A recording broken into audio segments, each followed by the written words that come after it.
Like you filthy animals. This is the world according to Jen and Carolyn.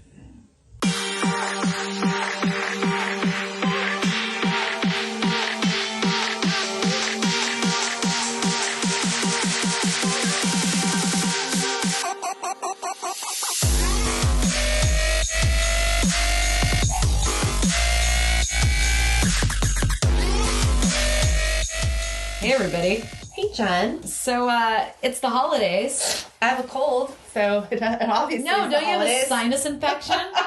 It is a cold that turned into a sinus infection, and now I just sound like I have You're disgusting. Disgustiness coming out. You're worse than my 6-year-old. I'm good. I got tissues everywhere. Don't blow your nose. Anyway, so hopefully what you have doesn't result in what we're going to be talking about God, today. I hope not. Which is death.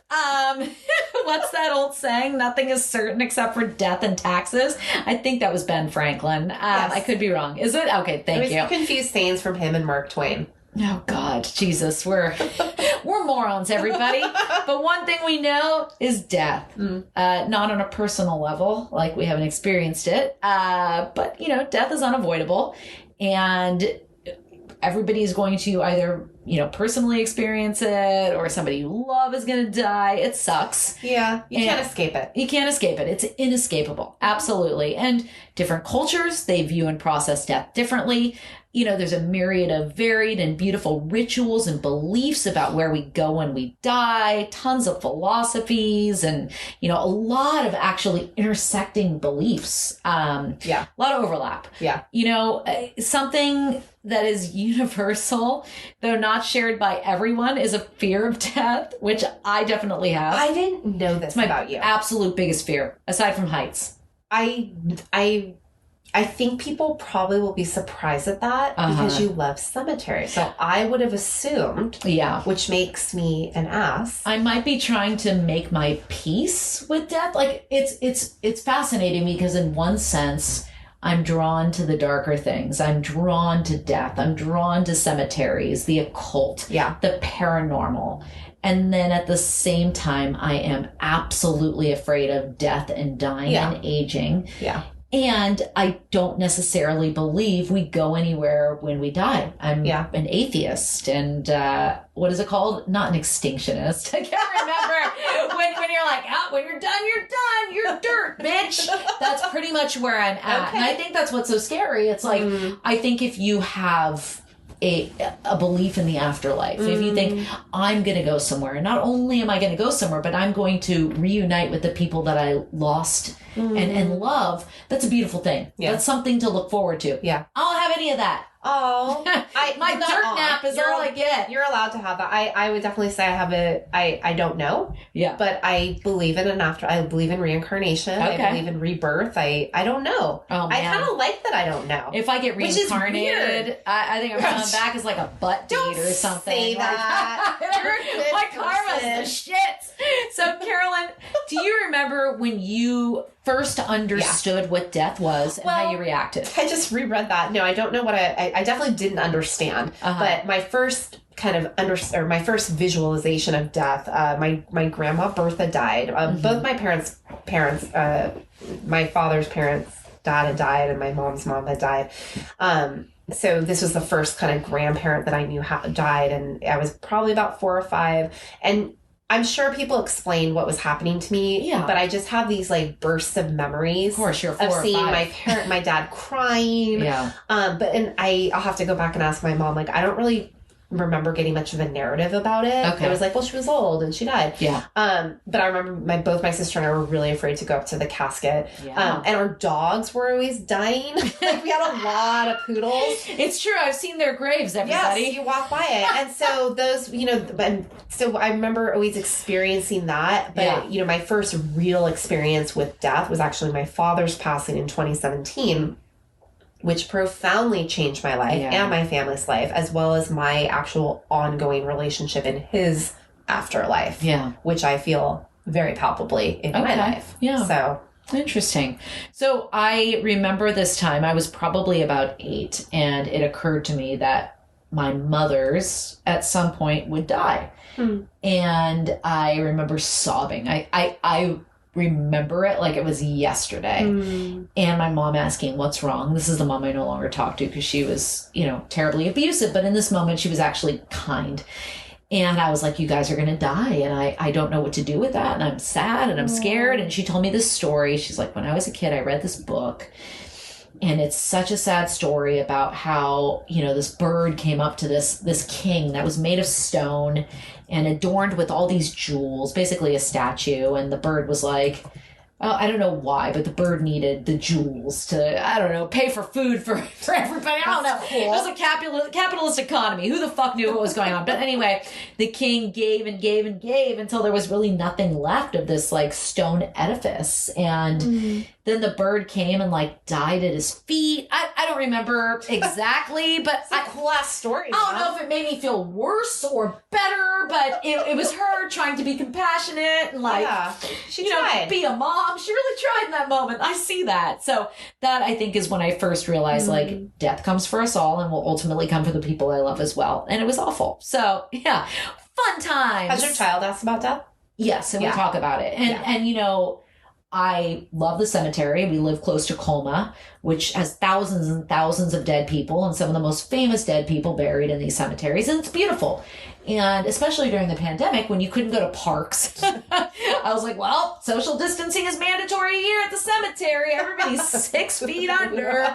And so we would walk around, and that's when he really started asking me questions. And, can the dead people hear us? And, like, what's going on? And sorry, I have to comment, or poor Megan's gonna die. Our friend Megan who sat in on our last podcast to do a guest appearance, is sitting here. And you're allowed to laugh because we're funny. It's like a live studio audience. It's amazing. I hear her trying to hold her laughter in, and this is actually good. It's like a laugh track. It's kind of an ego boost for us because we're always just laughing at each other. And I assume people laugh at us when they're listening. I hope. But now we get some live. It's like Happy Days, a laugh track. So anyway, and also, can I just preface too? We are going to be talking about death and dying. So if this is something that makes you upset, like I feel like as a clinician, I need to just like host some space for them. Yes, absolutely. Reach out, talk to someone. Maybe talk to Carolyn. Or I don't know if this is too much for you to hear right now. I know some people personally who've recently lost someone. This might be really comforting. It might be too heavy. So we're going to try to be comforting, but no guarantees because it's us. It's us. So,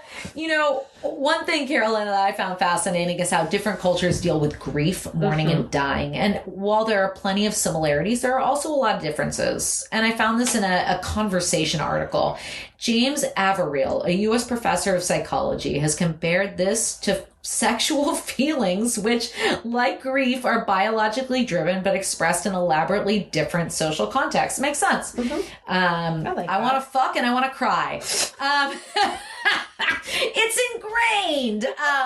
The article pointed out that many cultures grieve collectively, but in Western cultures, the focus is usually on the individual who passed, and support for immediate family is usually kind of fleeting. Folks come together for a brief time for the funeral, reception, whatever, and then it's over. It reminds me of in the Vampire Diaries where poor Caroline lost her mom, and Damon being just like no filter Damon, she's like, this is the worst day of my life. And he's like, it's not. He's like, you're insulated, you're surrounded by people for the next few days. He's like, next week when you're alone and everybody's gone, that's going to be the worst day of your life. God. And I was Damon, like, shut up, Damon. It's true, but stop it. And then she turned off her humanity. Anyway, this is not about the Vampire Diaries. God. We'll do one on that. But this sort of like, we'll comfort you for a little bit and then bye, we're gone. Like we'll bring you a casserole and then that's it. Yeah. That's not so in the East. In Eastern cultures where relatives and friends come together to support the immediate family in elaborate multi-day rituals, it's a really supportive, beautiful, as I said, multi-day thing. Collectivist cultures, right? In Hindu culture, for instance, they have a 13-day ritual. A widow ceases to be the head of the household and her place is taken by the wife of her oldest son. Cool, I don't gotta cook for 13 days. I like it. In Tibet, the Buddhist mourning period following a funeral is 49 days. During this time, the family gathers to make clay figures and prayer flags, allowing for a collective expression of grief. That's beautiful. Well, and I had been told by a Buddhist nun that in Buddhist culture too, the act of grieving, you're allowed, you're encouraged to do that, but then it's actually like, no, you're holding that spirit. Yeah. You're tying them here. Be happy for them. They're free now. Like grieve, but also that energy is pulling that being right down to earth. That's why I want a New Orleans funeral. Yeah. Where you just fucking party in the street and there's like a band. Like, that's what I want. We'll make that happen for you. Please do. God, I'll be old too, though, then. Oh, yeah. You're going to have to dance. Okay. I'll dance. So, it's your funeral, bitch. Please do. Grieving times vary by culture. In America, I feel like there's not enough time, especially if you're low income or working class. Have you seen the movie P.S. I Love You? Favorite movie ever. You're such a cheese dick. I do love that movie. It's so bad. But there's a part where her husband passes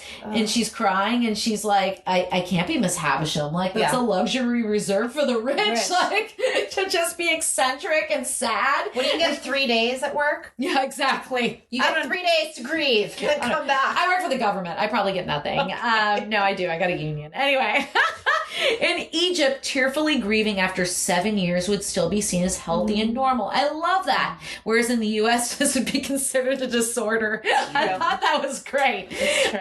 In Bali, mourning is brief and tearfulness is discouraged. If family members do cry, tears must not fall on the body, as this is thought to give the person a bad place in heaven. Interesting. To cry for too long is thought to invoke malevolent spirits and encumber the dead person's soul with unhappiness. That sounds like what you were saying. Yeah. People visiting the body is also a key theme. So the Toraja people, I'm sorry if I said this incorrectly, on the island of Sulawesi in Indonesia, treat their relative as if they were ill rather than dead by bringing them food and keeping them company. I love it. In the UK, until the mid-20th century, along the Yorkshire coast, the lying out of the body was done by women of the village. Interesting.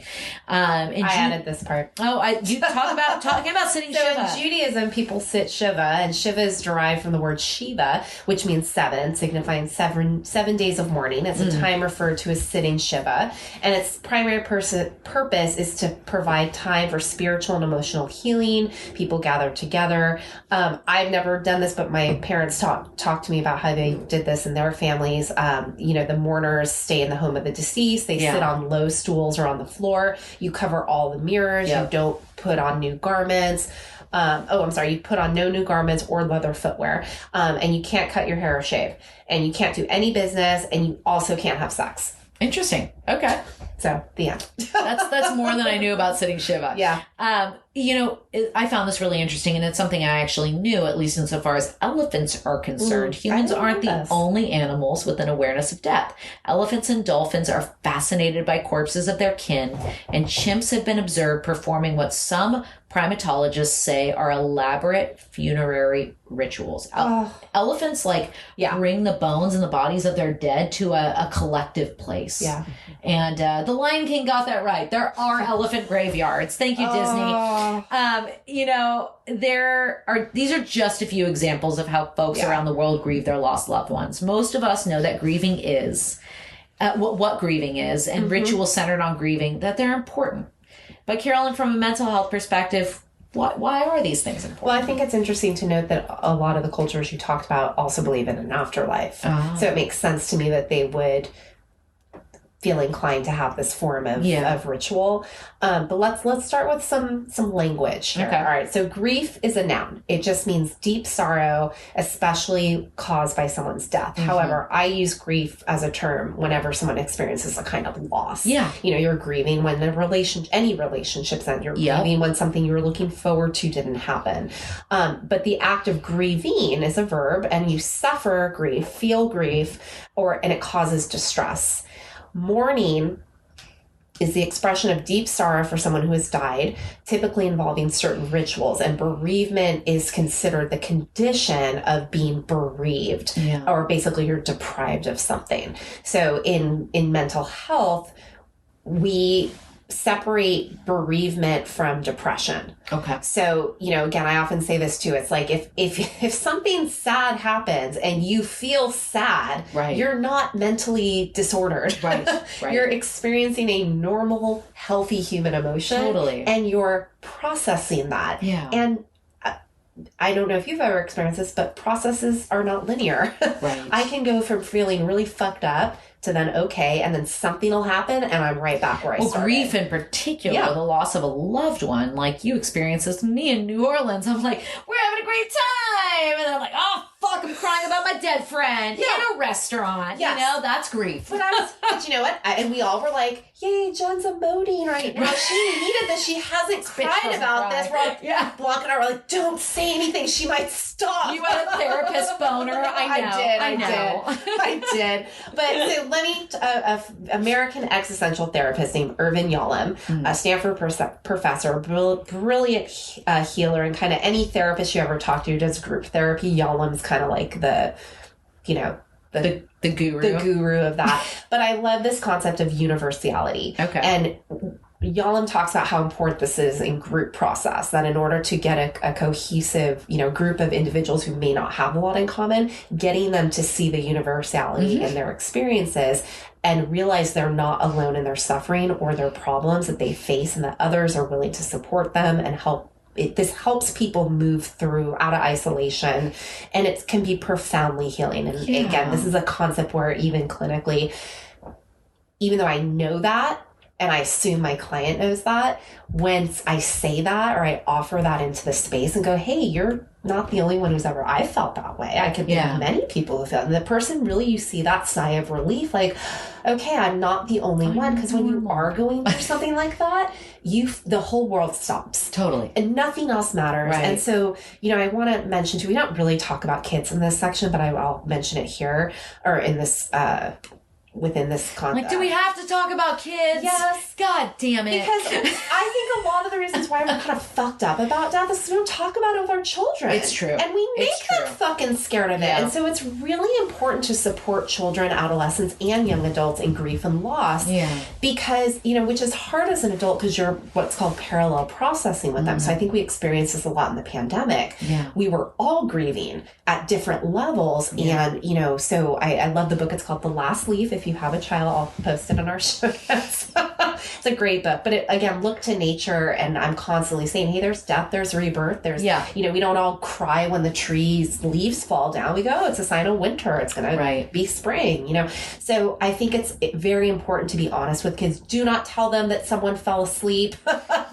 Do not tell them. Just show them The Lion King or Bambi, and let Disney do the work.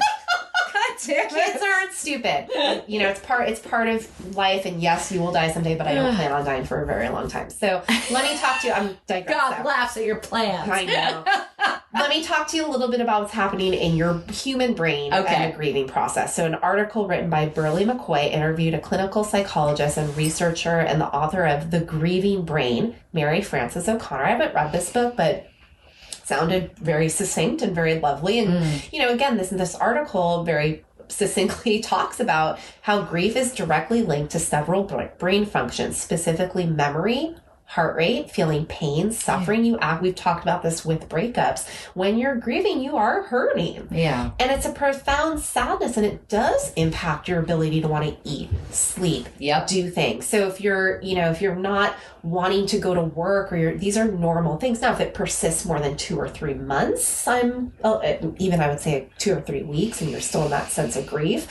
But again, you can't put a timeline on it. I would never tell someone, after this amount of time, you should. That's the hard thing. It's such an unreasonable expectation, especially in our American capitalist culture. It's like, oh, you lost somebody you really care about? Okay, your husband died? Cool. Well, 6 weeks later, it's time to get back to work. Well, really? Absolutely. I don't know if that's enough time for me. Well, and also to say that someone's not sad. oh, Yeah. well, then you're not processing your grief. Right. You know, it's like, well, maybe it just hasn't hit you in a certain way yet. Or again, it's like sometimes something won't happen for months and months. And then like yesterday I was watching an old video of like my mom making potato latkes from 2016 and my dad's in the background. I start bawling because it's like, oh shit, I forgot. Like you're dead. It's like, I know you are. So again, this is something that O'Connor talks about, that grieving is actually a form of learning and one that teaches us how to be in a world without someone we love in it. Oh, I love that, but also it hurts. I know. We also know clinically and socially, O'Connor highlights in the article that grief and mourning is normal, and necessary process humans have to work through, and I'm going to add at their whatever feels appropriate to them. Yeah. And you know, you will eventually adjust and be able to move forward. Now I'm going to say what I often say to people.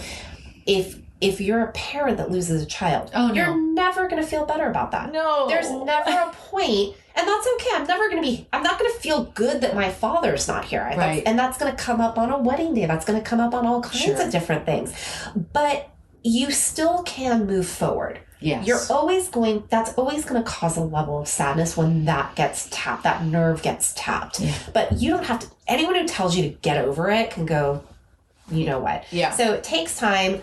It helps when you have support from others. It involves emotions that it's helpful when they're felt and released, and I agree, released through communication, however that looks to you. Right. That doesn't have to be go see a therapist and talk to them. Sure. That could be go do some art, go dance, go cook, go travel. I don't give a shit. Just do something that reminds you you're still you. Yeah. You know, and so again, we have to grieve because it's human, it's part of our composition. And this is something that actually is, like you talked about the elephants and the chimps. Right. So deliberately disposing of our deceased versus or are we intentionally ritualizing the dead? Mm-hmm. There's a difference, right? So in 2013, in South Africa, a group of archaeologists discovered the remains of Homo naledi. And there's a Netflix documentary that I loved about this, and I think it's called like Cave something. Oh, I think my buddy Dan told me to watch this too. It's so good. I'm gonna have to check it out. They're almost like alien, like it's very beautiful. But they talk about this, and this was between 240,000 and 500,000 years ago. Homo naledi buried their deceased in a cave, carved artwork on the walls to mark the graves. And these burials are intriguing, Jen, because they mark this cultural delineation of kind of what we see with cemeteries or mausoleums or things like that. But here's what really made it human. Demonstrating attachment to the deceased, they would bury them with their tool. Interesting. Like, you know, Ron died and this was his favorite, you know, clunking, some human attachment, stone. I don't know. So these rituals that mark someone's death also served a social function, and burying them and making offerings, even wrapping them in cloth. Yeah, that suggests an afterlife. Sure, and that you want your dead to be comforted is very much that you believe in an afterlife. Well, look at the ancient Egyptians. Yeah. And what they did, well, the rich folks, of course, got pyramids, but, you know, the things that were in the and the poor folks. Let me put your living cat up in here. I don't know if that's actually true. But, you know, they were surrounded by, you know, treasures and possessions, and I don't know. Can't bring it with you. Apparently you can. And then if you try to take it, you're going to get cursed, bitch. True. Oh, no, I've seen Indiana Jones. Anyway, moving on. Totally accurate. Not whitewashed at all. So let's talk about the afterlife. And while this idea may differ from culture to culture, it's a concept that, excuse me, is almost universal, or at least the belief in the existence of some sort of afterlife is universal, depending on what that looks like for different cultures, right? But, you know, I touched on this. I'm not a believer, not even a little bit, which is probably why I'm scared of death.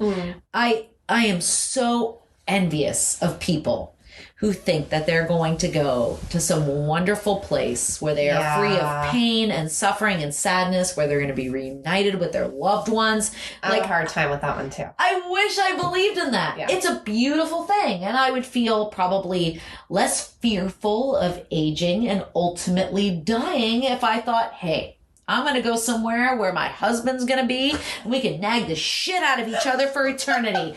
That would make me happy. But alas, I am not a believer. Therefore, I feel sadness when I think about death. But let's talk about this afterlife thing, right? This is from a New Scientist article that I found that I thought was interesting. Most people believe in life after death, says psychologist Yaman Halberstadt, also at the University of Otago. That's amazing. Science has changed the way we think about almost every aspect of our lives, including death. But through all of that, belief in life after death has remained steadfast. Why is this? Carolyn got into the details of like archaeological evidence for afterlife beliefs going back at least 12,000 years ago when bodies started to be buried with useful stuff to take to the other side. But a lot of those beliefs are, far from a thing of the past. Surveys done regularly since the 1940s consistently show that about 70% of U.S. citizens believe in some form of life after death. That's just the U.S., guys. This article also points out that it isn't just the religious who believe.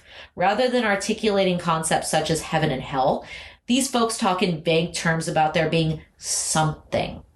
This lack of theological correctness, it's led psychologists to see afterlife beliefs as largely intuitive rather than learned, which I think is fascinating. People accepted that biological and perceptual abilities were lost, but maintained that psychological states persist. In other words, we can conceive of our bodies dying, but not our minds. Our minds are too important. They gotta go on. My heart won't go on. My mind will go on, Celine Dion.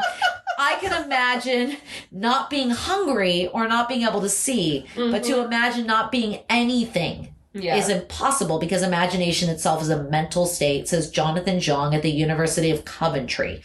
I also think, too, that human beings have such a sense of self-importance that we're like, how could we just fade into nothingness? We're so important. We'll get to that, but you're not that far off, Jen. The research does prove narcissism. We're a narcissistic species. Do you think that the more spiritual, the spiritual transformation that's happened in the United States, if you would have asked, early pioneers, do you think they would have said I wonder if the stats would have been the same. The more we're more spiritually enlightened as a culture. Well, I think that back in the day, a means of social control was work your ass off, work until you fucking die, and your reward comes when you get to heaven.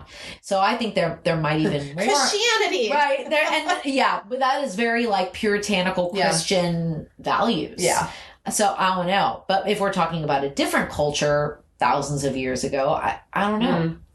I don't know. But, the vast majority, as I said, we hold some kind of belief in an afterlife, but the people who believe in it most strongly are those who claim to have been there and lived to tell the tale. This is my favorite thing in the world. Yeah, I know, right? I think about Unsolved Mysteries and all these shows I watched in the 80s and 90s that touched on near-death experiences. Go into the light. But I actually heard the warm and I'd hover above myself.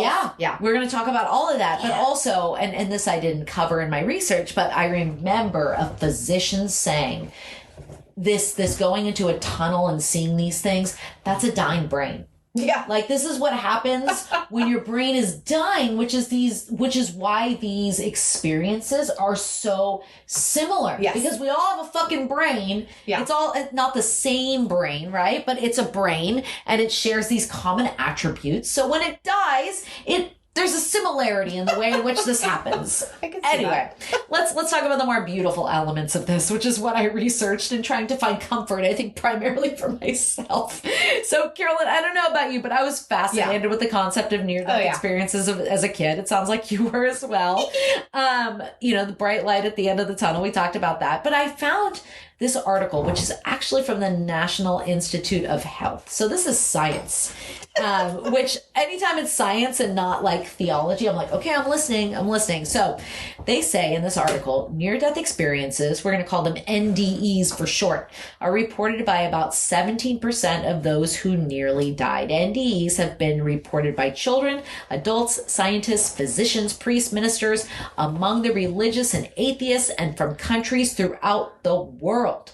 In 1998, a website called the Near Death Experience Research Foundation NDERF was established to conduct NDE research and to be a public service. It is NDERF policy that all NDE accounts, I know it's just fun to say NDERF, shared with NDERF are posted on the website, and the NDEers have given permission for this stuff to be on the website. So NIH, there's a lot of N's. Is someone going to dispute that? No, I know, no, right? you didn't really die. Yeah. You didn't experience this shit. And it's like, I don't know. You can also read somebody else's account and be like, well, that was mine too. Like, you know, and like, oh, I have similarities. Like, there's so much of this out there that I think you could theoretically shape your near-death experience to mirror the experiences of those who have reported. But also, I don't know, maybe it's organic. Yeah. And that's what they're implying here. So NIH used this website, the NDERF website, for samples. And they conducted a study using accounts on NDERF to generate. I can't stop. Results suggesting the reality of near-death experiences. Okay, so this is what they concluded. Lucid, organized experiences while unconscious, comatose, or clinically dead. Near-death experiences occur at a time when the person is so physically compromised, they're not scientifically supposed to be able to do any of this. Okay. Not supposed to be able to think. They're not supposed to have any sort of consciousness. Like, it's supposed to be fucking game over, dead, like flatliner shit. So, seeing ongoing events from a location apart from the physical body while unconscious, out-of-body experience. This is another common characteristic of near-death experiences. Fascinating. Near-death experiences with vision in the blind and supernormal vision have been reported. That's cool. Isn't that interesting?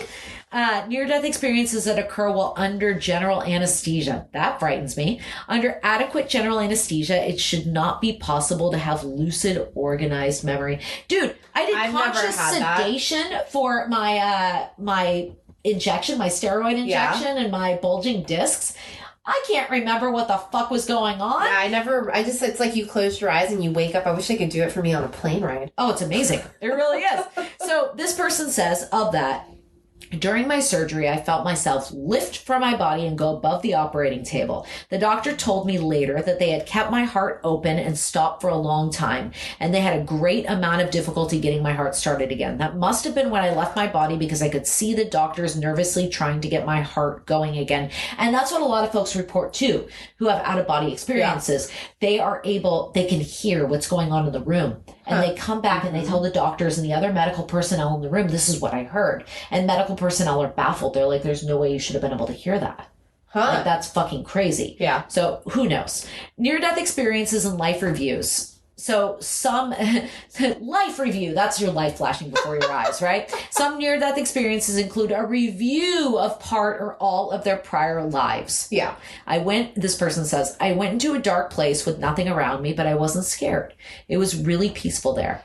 I then began to see my whole life unfolding before me like a film projected on a screen, from babyhood to adult life. Yeah. It was so real. I was looking at myself, but better than a 3D movie, as I was capable of sensing the feelings of the persons I had interacted with throughout the years. I could feel the good and bad emotions I made them go through. Whoa.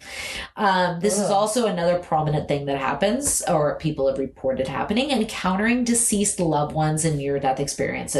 Near-death experiences oh God. So, okay. You can't read this part. Pause. And then we're going on to children. Near-death experiences of young children. Investigations of near-death experiences in very young children is important because at an early age, kids are less likely to have established religious beliefs, cultural understandings about death, or even awareness of what death is. That's interesting. And that also, is interesting. Way to go to read that. I read it without crying. Good job, That's because we're not talking about dead kids. We're talking about near-dead kids. Okay. So there's a goddamn difference for me as a mom. All right. And then we have cross-cultural study of near-death experiences. Portions of the NDERF website, including the questionnaire, have been translated into 23 different languages.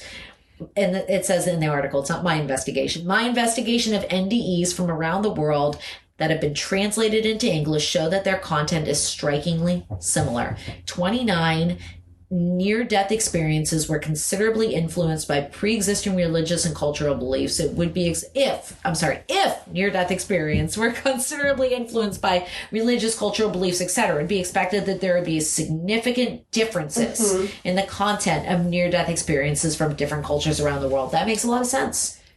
And NDEs, after effects. This is something that people also report. Following near-death experiences, significant changes in the lives of NDEers are commonly observed. 54.7% report that they have made large life changes after their near-death experiences. Cool. Fascinating. So, cool. Carolyn, I've talked a lot, so much so that I need water, and you can probably hear my mouth getting all cottony. From a psychological perspective, why do people need to believe in an afterlife? Well, you kind of gave us the, again, the science, which is science, right? Science with quotes. Science, right? Yeah. Tells us that the moment the brain loses its exquisitely synchronized organization, consciousness is lost. And if that breakdown of physical process is irreversible, consciousness is permanently extinguished, and the unique organization of matter that constituted that individual's personhood, self, or essence ceases to exist. Okay. My mind was ask anyone who's done mushrooms, ask anyone who's done any hallucinogenics. Megan's raising her hand. Me too, yeah. I don't know. Like, who the fuck knows, right? So anyway, just gonna throw that out there for absolutely. Yeah, Megan, I found it very interesting. Let me come closer. Come closer. Come closer. The way that consciousness is defined in what you just said, because our understanding of consciousness in the West is this like you're awake. Yeah. When you look at other cultures and the various ways that you have shared, consciousness is it's not just awake, it's this collective consciousness. Well, there's so many different pieces of consciousness, but there are more than just the one. So you can enter altered states of consciousness. Yes. You can enter these various realms, and it's not even just something that is within the mind, it's within your spirit. Yeah. Wow. I agree. Well, and also, just this belief that your spirit, I think we need to believe in an afterlife because it's, again, it feels good to think that. It's reassuring. It can be. Mm-hmm. It can be. But a belief in an afterlife where one's spirit or consciousness or energy lives on after their physical body has passed away or continued existence in this, again, this alternate dimension or this alternate reality. I know a lot of people who are conscious, but they are not awake. Yeah. I know a lot of people are human beings, but they are human doings. They are not human beings. They're Stop being a sheeple, bro. But I also, as I'm listening to all the near-death things, our beliefs about what happens to us after we die have been shaped by religious, pop culture, personal philosophies. And if you're a theist, which means a Christian, Muslim, Jewish, Buddhist, Hindu, if you basically believe in a deity and a religion, there's some form of an afterlife awaits you. Heaven and hell are kind of the standard dichotomy that you gotta love Catholicism and Christianity for having levels of hell too. Not only are you gonna die, you're gonna be at different levels. Welcome to the seventh circle, bitch. And also, thanks, Dante. all I can keep thinking about too is Tatum, Channing Tatum during that movie. What was the movie? And I haven't seen it either. Oh, with God damn it, our listeners are probably screaming. Where it's where James Franco and Danny McBride, they're all in James Franco's house, and Channing Tatum's like a slave to what the Danny fuck McBride. movie is this? But I need to see it because I love all of these people. What's it called? What's the other name? David McBride? You said? Danny McBride. Yeah. Billy, I'll have to cut this out. Oh, God. Because we sound so stupid. It's one of my favorite movies. I'm just tired. This is the end. Oh, yeah, I've seen that. That's amazing. Okay, so I want the afterlife to be like, this is the end. I just thought that was fucking hilarious. Anyway, so, Muslims, Christian, they believe in Judgment Day. Hindus believe in moksha. I hope I said that right. And as the end of reincarnation, Buddhists believe in nirvana as the end of rebirth. Okay. So here's my thoughts on why we like to have an afterlife. One, the warm fuzzies. It sounds better for our psychological well-being. It alleviates anxiety. It reduces uncertainty. uncertainty, especially around our existence and our philosophy and all the existential crisis. And again, our fear of death. If I can pacify you and Jen and tell you you're going to go to a lovely place, where everything's going to be amazing, you're not going to believe that. But it's like, I wish I could. If someone had told you that from a young age, maybe you would. I don't know. Lobotomize me. I don't know. Please. So, again, death seems very intolerable when it's reframed as... Death seems less intolerable when it's reframed as a mere passage to a heavenly paradise filled with a manner of delights. So, my idea of heaven is like finding out all those situations I've been in where like I don't know what happened, or like, why the fuck didn't that person call? Like, I want to just sit in a theater and like see all that viewed, see all that like reviewed, to be like, why didn't I get that job? What does that mean about you?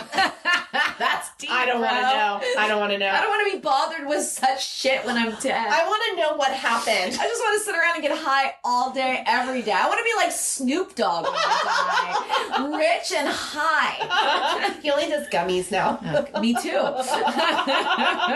So, okay, you mentioned this before. Humans are profoundly egocentric, and it's natural for us to frame the world in self-referential terms. We cannot conceive of a world existing without us, and we struggle to imagine our absolute non-existence. I think, and you see that too when you talk to kids. I mean, I used to even be like, I'm going to be alive forever. I'm invincible. And then you get older and you're like, fuck, I've got arthritis. I'm mortal. My knee hurts. I make sounds when I get up and sit down. This is bad. Oh, God. So another reason why is the suffering and happiness of other people are as real as our own and will continue long after we die. And we might doubt whether our own existence matters. So if we continue to exist, others will think of us. Again, it's a way to kind of be memorialized and have an opportunity to have impact. So can I get a little bit more out there and existential for all of you? I don't know if we can get any more out there. Keep going. So a 2023 Psych Today article by Ralph Lewis asks if we could hold some space right now for science and spirituality to be true at the same time. Okay. So let me ask you a question. Do you believe that your mind, your personality, or self is an essence that exists independent of your physical brain? I believe in an electromagnetic field. I think we're all electricity, and I think we're all energy. And I think that, and I might be bastardizing Einstein or some other smart person, but where does all that go once we cease to exist? Yeah. Ghosts, yeah. Who are you going to call? All right, so then can I ask you this, Jen? Do you think of you as a spirit or soul temporarily constrained and residing in the organ that is your brain, and a mortal consciousness merely housed in your meat body? No. Your meat suit. I don't. Okay.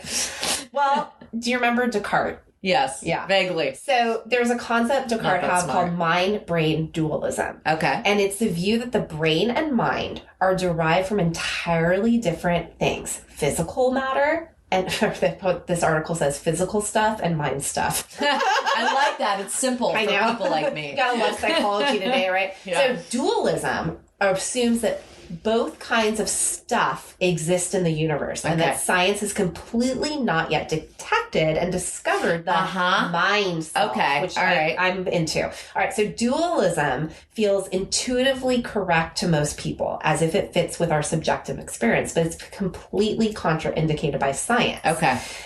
Spiritual, supernatural, paranormal ideas are entirely incompatible with science. There's just no room for a belief in a spiritual realm and a scientific reality. So, and then there's like a whole thing. But basically, we're talking about monoism and dualism. This makes sense to me. A friend of mine, he's no longer married to this person, but they're a psychiatrist. And we would have conversations about, it might not be that these things do not exist. It's just that science has yet to be able to have the tools to explain these things. Yeah.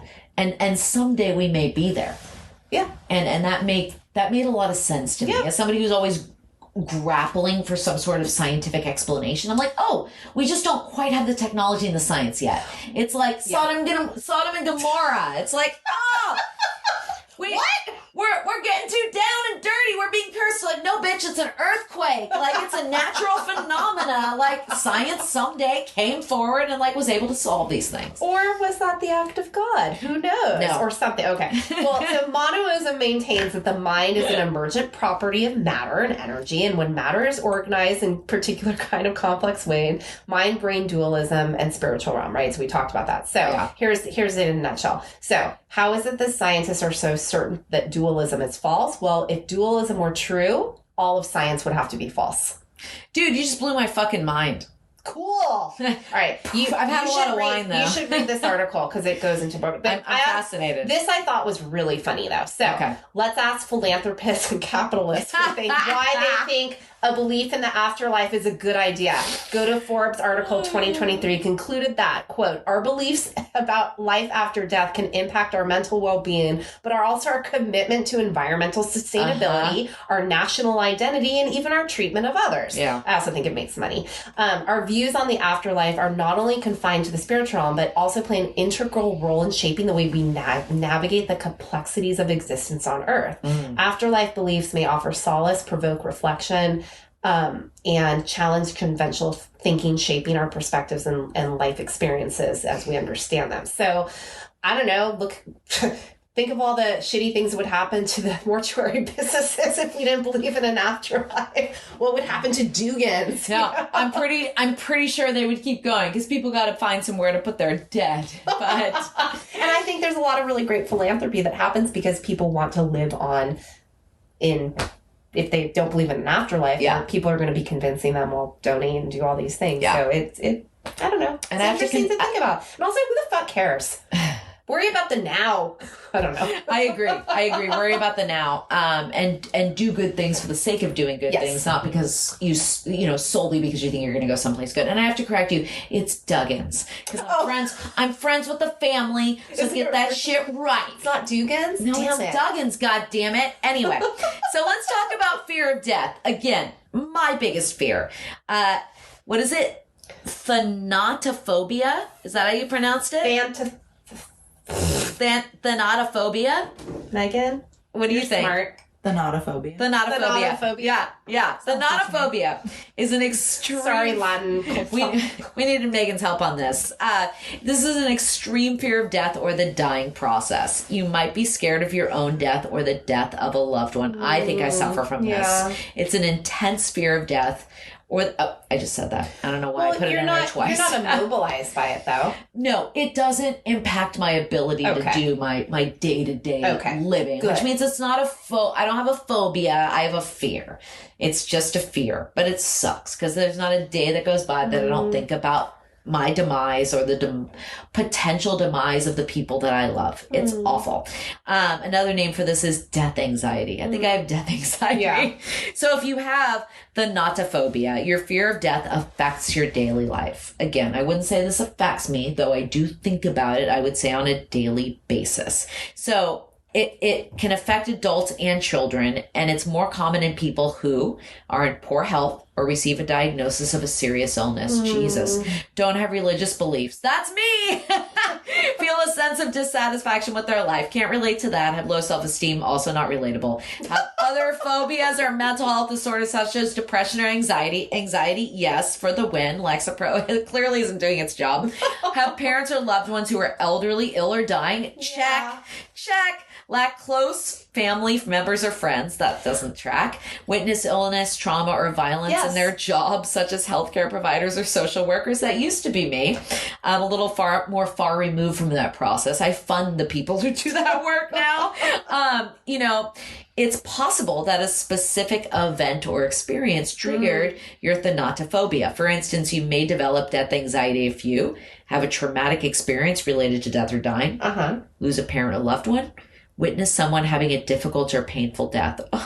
A fear of death can also be at the root of other phobias like aerophobia, fear of flying, agoraphobia, Yeah, you got it. Oh, it's interesting. Fear of not being able to escape an unfamiliar place. I always thought agoraphobia was just fear of leaving your house. It is in the familiar place would be your house. Okay, Yeah. that makes sense. Okay. You don't want to go outside. Aquaphobia, fear of water. Yikes. Arachnophobia, fear of spiders. Or claustrophobia, fear of crowded, confined spaces. It's nice to know that most folks do not have an extreme fear of death or even fear of death at all. So good for you. These are the stats I found. More than half of people don't fear death, people on Earth. Studies show that 52% of people say they aren't afraid of death, while 42% report fearing death to some degree. I'm in that 42%. I don't feel I fear it. Wow, I wish I were you. You know what's funny though? This just reminded me, after the earthquake, I developed a kind of agoraphobia. I wouldn't go certain places outside our home, but I also had a fear of my mom dying.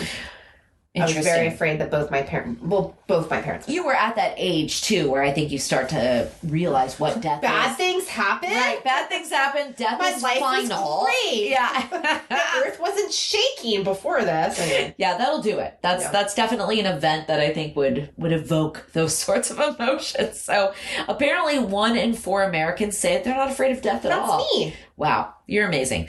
Women are more afraid of death than men. I think that makes sense because we have more people to take care of. We worry. We're the caretakers. And this may be because women are more likely to admit a fear of death. We also admit our fears. I'm a dude. I'm not afraid of anything. Yes. Because we're deeply concerned about what will happen to our families if we die. I think that's fair. Yes. And 65% of Americans say that the death of a loved one is their greatest fear. I can, as a mother, say that with absolute certainty. That is my biggest fear. After the pandemic, interestingly, a 2021 study showed that Americans' top fears are 1, death of a loved one, 2, a loved one becoming seriously ill. Again, earthquake, I am always pandemic. afraid of that. Yeah. I worry more about other people dying than myself. That makes sense. Yeah. That makes sense. It says children start fearing death around age 6. Don't know if my child's necessarily afraid of death, but he's in that category. The young fear death more than the old. Fascinating. I guess the closer you get to death, the less you fear it. People often fear death less once they're in hospice care. Fascinating. So, Carolyn, we're going to wrap this up with you talking to us about why we fear death. Yeah. And for those with thanatophobia, what are the treatments? Well, if you really truly have that, hopefully you're seeking some support systems and some healing, and if it feels within your constitution, some medical attention. Yes. But I think, it's the ultimate unknown. It's the one thing that we can't say for sure that's not true or that is true. Well, we know we're going to die, but it's scary. Something that's unknown. Like I can say 100%, I don't want to be buried. That sounds really scary to me because I don't like being alone and I don't like the dark. Yeah. I don't like being dirty. I don't like worms eating my flesh. Yeah, really not into that. But so things that sometimes the things we can't see. I know, right? Yeah, I want to be I want to be made into a cake and everyone to eat me. Turn me into a tree, bitch. But sometimes the most frightening things are things we can't see. Yes. And one of the articles, I should have quoted it, but they said, how will death feel? Probably the same as it felt when you got born. You're not going to know. Yeah. Hopefully. You're not going to remember it. So now that I fear of being like knowing, like if I were drowning or something, or like if I was in a car and it was slowly filling up with water, that sounds frightening. Anywho, I'm freaking Jen out. I know, poor Jen's gonna need being buried alive is my biggest fear. Dude, that's hella scary, right? Like, what was that? Kill Bill 2? Yeah, but I'm not strong enough. Yeah, I know. I can't punch my way out. I'm weak. I didn't have a sifu to teach me like black belt karate to karate chop my way out of a fucking crypt. All right, so again, here, treatments. I don't know, but I think the more we talk about something, the more we have an understanding of it, and the more we plan for it and revisit this. So, I'm gonna do a special YouTube or TikTok about this, but learn about wills and trusts. Plan. That doesn't help me with my fear. Okay. All right. Have a DNR, a do not resuscitate, and a pulse. If you are afraid of, if you are going to die, or you are very ill and you don't want to be brought back, or you don't want extreme measures taken, make sure you do that. There is paperwork. We posted it for free. These are government paperwork that everyone should have after the age of 18. Also write advanced care directives. Here's the thing. So, okay, that's the planning side, right? Be prepared, right? Be ready. Yeah. Check. Here's my thing. Don't be an asshole. Live every day like you are going to die, because you might. Yeah. You never know. So don't be an asshole. Be kind. Be compassionate. Always be, every conversation could be your last. You never know. Also, carpe diem. The suffering and happiness of other people is as real as our own, and that suffering will continue long after we die. So having a life that feels purposeful and impactful. And, I also think don't think about, if this is causing you so much anxiety, like I said, go talk to someone, because that's not my Lexapro. Or, well, no. Come on, drugs are always the answer. But also think about what are you doing to impact your life now? What are you doing in the living moment? And what are you doing to continue to exist in this moment? How are you, again, don't avoid this, but also,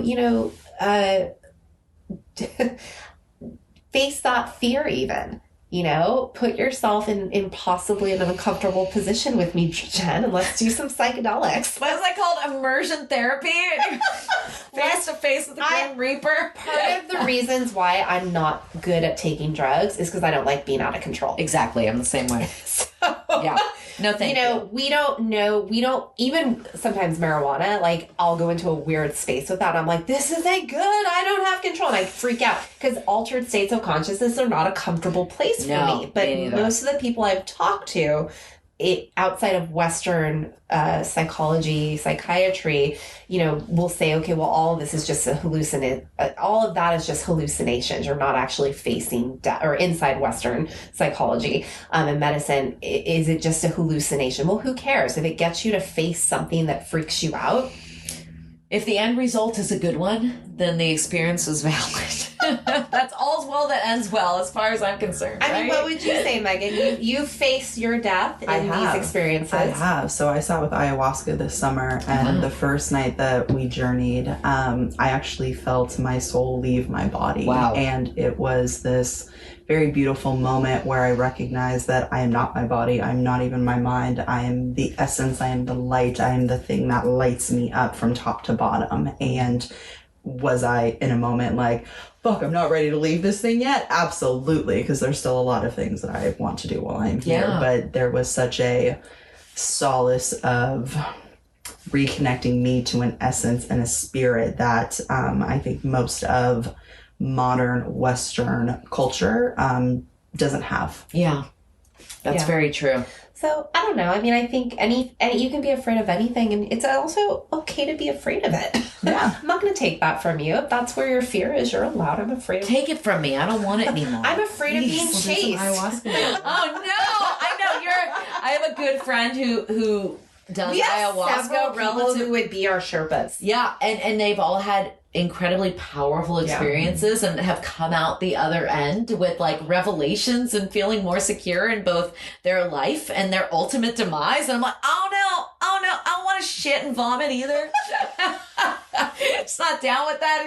Shitting with my IBS on a regular basis. Sometimes the purge is crying. My second night, the purge was literally a burp. Like you don't always, always being all or nothing. You don't always experience it in the way that you think you're going to. And that's part of the beauty of the medicine is it takes you on a journey and you eventually see the things, right, based on your intention of taking it.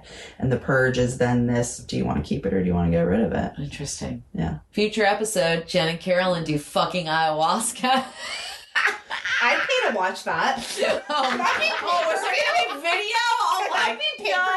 I'd be in college with this shit. Let's just report back. Anyway, let's wrap this up. Wrap it up. Okay, so try psychedelics. That's what you put in here. I feel like we covered that. We covered that one. Yeah. So, we want to leave you with this. First of all, I don't feel any better about... I'm so sorry. I was like, let's talk about this. Maybe it'll be therapeutic. It was not. I still have the same intense fear, but maybe the ayahuasca, my New Year's resolution. Anyway, I'm going to leave you with this Jerry Springer-esque final thought. Death is unavoidable and unfortunately could come at any time. I often find myself thinking of what Jason Lee said in the movie Vanilla Sky. It's poignant, movie. I swear. He says, the sweet ain't as sweet without the bitter. And I agree with that wholeheartedly. And in most cases, nothing is more bitter than the loss of a friend or loved one. Death does not discriminate. It inevitably comes for us all.